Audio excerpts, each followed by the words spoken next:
வாகைச்சூடவா சீரியலை பற்றி தான் நம்ம இந்த வீடியோக்குள்ளே நம்ம பார்க்க போகிறோம். வாங்க நம்ம வீடியோக்குள்ளே போகலாம்.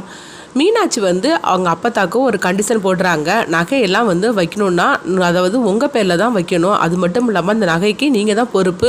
உங்கள் பேரன் பாண்டி இருக்கிறாரு, அவர் தான் இதுக்கு வட்டியெல்லாம் கட்டணும் அப்படின்னு சொல்லவும் இது கேட்டதுமே அப்பத்தான் அதிர்ச்சி அடைகிறாங்க. அடுத்தது பார்த்தோம்னா அவங்க சுமதி வேலை பேங்க் மேனேஜர் அவங்கள வரவழைக்கவும் அவங்களும் பணத்தோடு வராங்க. வந்ததுமே இப்போ மீனாட்சி சொல்கிறாங்க, இதுக்கெல்லாம் நீங்கள் சம்மதம்னு சொன்னீங்கன்னா இந்த அக்ரிமெண்ட்டில் கையெழுத்து போடுங்க. உங்களுக்கு வேண்டியது 10 லட்ச ரூபா பணம் தானே, அது இப்போமே இருக்குது, ரெடியாக இருக்குது அப்படின்னு சொல்லவும் இது கேட்டு தேவி உடனே அப்பத்தா சொல்லிட்டு இருக்கிறாங்க, அப்பத்தா இப்போ எப்படியாவது நீங்கள் அதில் கையெழுத்து போட்டு தான் தீரணும். என் புருஷனை நீங்கள் தான் காப்பாற்றணும். இல்லைன்னா அதிகாரி என் புருஷனை அரெஸ்ட் பண்ணி கூட்டிகிட்டு போயிடுவாங்க. அதனால நம்மளுக்கு இப்போ பணம் வேணும், அதனால நீங்கள் கையெழுத்து போடுங்க அப்படிங்கவும் அப்போ அப்பத்தா மீனாட்சியை பற்றி நினைக்கிறாங்க. என்னை சரியான நேரத்தில் நீ வசமாக என்னை மாட்ட வச்சுட்டே இல்லை, ஆனால் கண்டிப்பாக நான் ஒன்று சும்மா விட மாட்டேன் அப்படிங்கும்போது அப்போ பார்த்தோம்னா மனம் சொல்கிறாங்க, சரி நானே கையெழுத்து போடுறேன் அப்படின்னு சொல்லும்போது நீங்கள் எதுக்கு மாமா கையெழுத்து போடணும், இந்த பணம் பாண்டிக்காக தான் வாங்குறாங்க, அதனால அவங்க தான் கையெழுத்து போடணும், இந்த நகைக்கு அவங்க தான் பொறுப்பு அப்படின்னு சொல்லவும் அப்பத்தாவும் இப்போ என்ன உனக்கு அதில் கையெழுத்து தானே போடணும் தா அப்படின்னு சொல்லிட்டு அவங்க கையெழுத்து போடவும் அப்போ பேங்க் மேனேஜரும் அந்த பணத்தை கொடுக்குறாங்க. அந்த பணத்தை வாங்கி மீனாட்சி அப்பத்தாட்ட கொடுக்கவும் அவங்க அதிகாரிகிட்ட அந்த பணத்தை கொடுக்கவும் அப்போ அந்த பணத்தை வாங்கினதுக்கு அப்புறமா அவங்க பாண்டியை விட்டுட்டு போயிருந்தாங்க. போகும்போது அதிகாரி பார்த்தோம்னா மீனாட்சிக்கு தேங்க்ஸ் சொல்லிட்டு போறாங்க. இங்க பாருமா, இது எல்லா பிரச்சனைக்கு காரணம், முடிவடைஞ்சதுக்கு நீதாமா காரணம் அப்படின்னு சொல்லிட்டு போகவும் இதெல்லாம் பார்த்துட்டு இருக்கிற அப்பத்தாவுக்கு மீனாட்சி மேல ரொம்பவே கோபத்தோட இருந்துட்டு இருக்கிறாங்க. அப்போ சுமதி தேன்மொழியை பார்க்குறாங்க. பார்த்ததுமே என் பொண்ணுக்காக நகையை ஒன்று பார்த்து பார்த்து நான் செஞ்சு கொடுத்தேனே, ஆனால் கடைசியில் அவள் கழுத்தில் தாலி ஏறினதுமே எல்லா நகையும் அவள் கழட்டி கொடுத்தது மட்டும் இல்லாமல் அவள் இப்படி நிற்கிறாள் அப்படின்னு சொல்லிட்டு ரொம்பவே கஷ்டத்தோடு இருக்கிறாங்க. அப்போ சுமதி அவங்க தேன்மொழிக்கிட்ட சொல்கிறாங்க, தேன்மொழி நீ கவலைப்படாதம்மா, எப்படியோ அதாவது மாப்பிள்ளை நல்லவராக இருக்கிறாரு, அது போரும் அப்படின்னு சொல்லிட்டு இருக்கவும் அப்போ சுமதி அப்பத்தாக்கிட்ட சொல்கிறாங்க, நீங்கள் இதுக்கு தான் காரணம்னு சொல்லி முன்னாடியே என்கிட்ட சொல்லியிருந்தீங்கன்னா நான் இதெல்லாம் உங்கள்கிட்ட அன்னைக்கே தந்திருப்பேன், ஆனால் என்னை ஏமாத்தின மாதிரிக்கு நீங்கள் பண்ணிட்டீங்களே, இதுதான் என்னால் தாங்கிக்க முடியல அப்படின்னு சொல்லிட்டு இருக்கவும் அப்போ மீனாட்சி சொல்கிறாங்க, நீ கவலைப்படாதம்மா அப்படின்னு சொல்லிட்டு இருக்கும் போதே அப்போ பேங்க் மேனேஜர் சுமதி கிட்ட சொல்கிறாங்க, சுமதி நீ உன் பொண்ணோட கல்யாணத்துக்காக பணத்துக்காக எவ்வளோ தூரம் கஷ்டப்பட்டேன்னு எனக்கு தெரியுமா, ஆனால் என்ன பண்ணுறதுக்கு இந்த மாதிரிலாம் நடந்து போச்சுதே, சரி எல்லாம் சரியாகுமா அப்படின்னு சொல்லிட்டு சுமதிக்கு ஆளு சொல்லிட்டு அவங்களும் அங்கேருந்து கிளம்பவும் இப்போ சுமதி அவங்களுக்கு நன்றி சொல்கிறாங்க. கரெக்டான நேரத்தில் நீங்கள் பணத்தை கொண்டு கொடுத்தீங்க அப்படின்னு சொல்லிட்டு இருக்கவும் அடுத்ததாக பார்த்தோம்னா சக்தி அவங்க சுமதி கிட்ட சொல்கிறாங்க, இங்கே பாருங்கள் நீங்கள் எங்களை பற்றி தப்பாக நினச்சிடாதீங்க அப்படிங்கும்போது உடனே மீனாட்சி செஞ்சதெல்லாம் அயோக்கியத்தனம், இதில் வேறு தப்பாக நினச்சிடாதீங்கன்னு வேறு சொல்லிட்டு இருக்கிறீங்களா அப்படின்னு சொல்லிட்டு கோபத்தோடு இருக்கவும் அடுத்ததாக பொண்ணு மாப்பிள்ளையை அழைச்சிக்கிட்டு அவங்க வீட்டுக்கு போகிறாங்க. வீட்டுக்கு போனதுமே அடுத்தது ஒரு பெரிய ஒரு அதிர்ச்சி காத்துட்ருக்குது.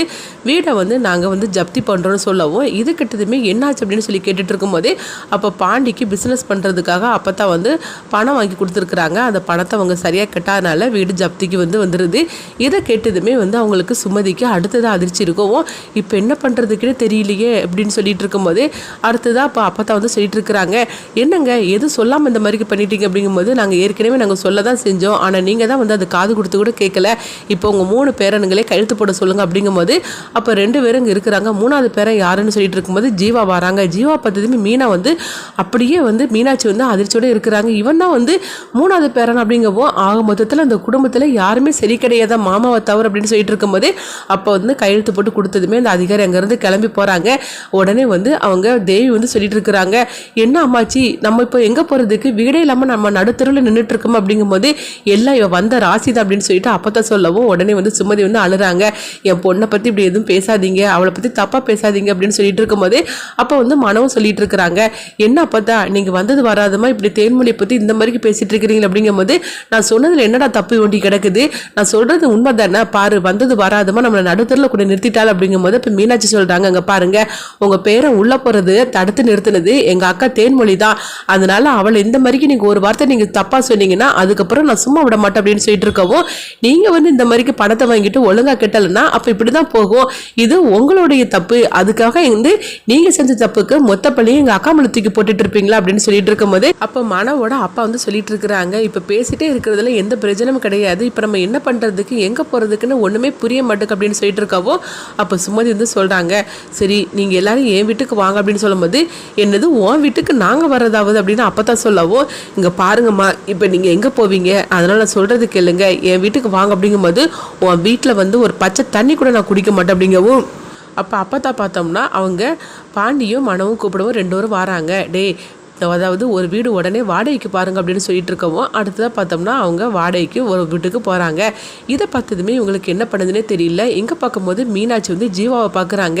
அப்போ ஆக மொத்தத்தில் 3வது பேரை நீங்கள் தானா, அதனால தான் வந்து எங்கள் கண்ணிலே படாமல் இருந்தீங்களா, ஆக மொத்தத்தில் நாங்கள் தெரியாதனமாக எங்கள் அக்காவை உங்கள் குடும்பத்துக்காக கல்யாணம் பண்ண கொடுத்துட்டோமே, ஆனால் என்ன பண்ணுறதுக்கு இந்த குடும்பத்திலே தப்பி பிறந்தவர் மனோமாமா மட்டும்தான், அவர் மட்டும்தான் இந்த வீட்டில் ரொம்ப நல்லவராக இருக்கார் அப்படின்னு சொல்லிட்டு இருக்கவும் உடனே ஜீவா நினைக்கிறாங்க அவனை பற்றி மட்டும் விஷயம் தெரிஞ்சிச்சுன்னா அவ்வளோதான் அப்படின்னு சொல்லிட்டு ஜீவா நினைக்கவும் அடுத்ததாக அங்கே மீனாட்சியை தான் காட்டுறாங்க. அப்போ மீனாட்சிகிட்ட வந்து அவங்க தேன்மொழி வந்து சொல்கிறாங்க எனக்கு என்னமோ ரொம்ப பயமாக இருக்குது அப்படின்னு சொல்லிட்டு இருக்கும்போது என்னக்கா நான்லாம் இருக்கிறோம்ல நீ எதுக்கும் பயப்படாது அப்படின்னு சொல்லிட்டு இருக்கவும் உனக்கு என்ன ஹெல்ப்னாலும் நீ ஃபோன் பண்ணி சொல்லு அப்படிங்கும்போது உடனே தேன்மொழி சரி அப்படிங்கிறாங்க. அப்போ வந்து சுமதியும் வந்து அழுதுகிட்டு இருக்கும்போது அப்போ மனம் வந்து சொல்கிறாங்க அத்தை நீங்கள் கவலைப்படாதீங்க, தேன்மொழி நான் பார்த்துக்கிட்டுதேன், ஏதோ இந்த பிரச்சனையெல்லாம் நினச்சி நீங்கள் வந்து தேன்மொழியை நான் பார்த்துக்கிட மாட்டேன்னு சொல்லிட்டு நினைக்காதீங்க அப்படிங்கும்போது எனக்கு தெரியும் அப்பல எனக்கு உங்கள் மேலே ரொம்பவே நம்பிக்கை இருக்குது, நீங்கள் தேன்மொழியை நல்லபடியாக பார்த்துப்பீங்கன்னு எனக்கு தெரியும், அந்த நம்பிக்கையில் தான் நாங்கள் இருந்து கிளம்புறேன்னு சொல்லவும் தேன்மொழி நீ கவலைப்படாது அப்படிங்கும்போது தேன்மொழி கண் கலங்கிட்டு இருக்கிறாங்க. அடுத்தது பார்த்தோம்னா அமுதா வந்து சொல்லிட்டு இருக்கிறாங்க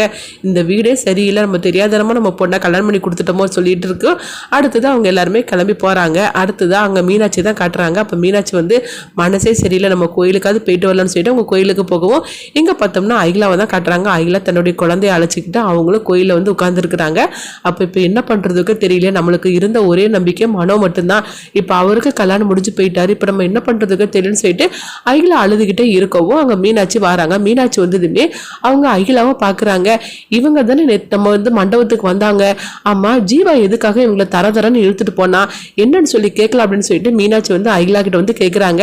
அப்போ அகிலா வந்து மீனாட்சியை பார்த்ததுமே இன்னும் அழ ஆரம்பிச்சிருந்தாங்க. ஆமா நீங்க எதுக்காக மண்டபத்துக்கு வந்தீங்க, என்ன ஆச்சுது, உங்களுக்கு என்ன பிரச்சனை, எதுக்காக இங்க உட்காந்து அழுதுகிட்டு இருக்கிறீங்க, அது மட்டும் இல்லாம அந்த ஜீவா எதுக்காக மண்டபத்துல இருந்து உங்களை தரன்னு இழுத்துட்டு போனா அப்படின்னு சொல்லி கேட்டுட்டு இருக்கவும் இதெல்லாம் கேட்டதுமே உடனே அகிலா வந்து மீனாட்சியை பார்க்குறாங்க. அப்போ மீனாட்சிட்ட எதுவுமே சொல்ல முடியாத நிலைமையில இருக்கவும் அப்போ மீனாட்சி வந்து சொல்றாங்க சொல்லுங்க உங்களுக்கு என்னதான் பிரச்சனைன்னு சொல்லுங்க, என்னால் முடிஞ்ச உதவி நான் உங்களுக்கு பண்ணுறேன் அப்படிங்கும்போது நீ தான் அந்த பொண்ணோட அக்காவாமான்னு சொல்லி தங்கச்சி அம்மான்னு சொல்லி கேட்கும்போது ஆமாம் எங்கள் அக்காவுக்கு தான் கல்யாணம் நடந்து முடிஞ்சிச்சு அப்படிங்கிறாங்க. உடனே வந்து எதுக்காக நீங்கள் அழுதுட்டு இருக்கீங்க சொல்லுங்க அப்படிங்கவோ அந்த கல்யாணமே ஒரு தப்பான கல்யாணமாக ஆயிடுச்சு அப்படின்னு சொல்லவோ நீங்கள் தீர விசாரிக்காமல் உங்கள் அக்காவை அந்த மனோகரனுக்கு கல்யாணம் பண்ணி கொடுத்துட்டீங்க அப்படிங்கிறாங்க. இப்படி சொன்னதுமே மீனாட்சிக்கு ஒன்றும் புரியல, என்னங்க சொல்லிட்டு இருக்கிறீங்க அப்படிங்கும்போது உடனே வந்து அகிலா வந்து சொல்கிறாங்க அந்த மாப்பிள்ளை வந்து வேற யாரும் இல்லை என்னுடைய கணவர் தான் அப்படிங்கவோ இது கட்டதுமே மீனாட்சிக்கு ஒன்று முறையாக முடிச்சிட்டு இருக்கிறாங்க. என்னங்க சொல்லிட்டு இருக்கிறீங்க அப்படிங்கும்போது ஆமாம் அவர் தான் வந்து என்னுடைய புருஷன், எங்கள் 2 பேருக்கும் பிறந்த குழந்தை தான் இந்த குழந்தை அப்படின்னு வந்து அகிலா சொல்லவும் இது கெட்டதுமே வந்து மீனாட்சிக்கு ஒன்றுமே புரியலை. ஆமாம் ஜீவா எதுக்காக உங்களை தரன்னு இழுத்துட்டு போனோம் அப்படின்னு சொல்ல கேட்கும்போது உடனே பஸ்ஸை விட்டு இறங்குனதையும் அதுக்கப்புறம் தன்னுடைய குழந்தைக்கு உடம்பு சரியில்லாமல் ஆகும்போது ஜீவா வந்து உதவி பண்ணினதையும் எல்லா கதையும் எடுத்து சொல்கிறாங்க. இவனை நம்பிதாமா நான் இருந்தேன், ஆனால் கடைசியில் வந்து பார்க்கும்போது அந்த ஜீவாவோட அண்ணன் தான் மனோங்கிற விஷயமே எனக்கு தெரிய வந்தது, இதனால தன்னுடைய அண்ணனோட கல்யாணம் நின்று போயிடக்கூடாதுன்னு சொல்லிக்கிட்டு என்னை அந்த மண்டபத்தை விட்டு அவன் வந்து தரன்னு இழுத்துட்டு வந்தாமா, இல்லைன்னா அந்த கல்யாணத்தை நான் நிறுத்திருப்பேன் அப்படின்னு சொல்லிக்கிட்டு அகிலா தலையில் அடிச்சுட்டு அழுதுட்டு இருக்கவும் இது கேட்டதுமே மீனாட்சிக்கு ஒன்றுமே புரியலை.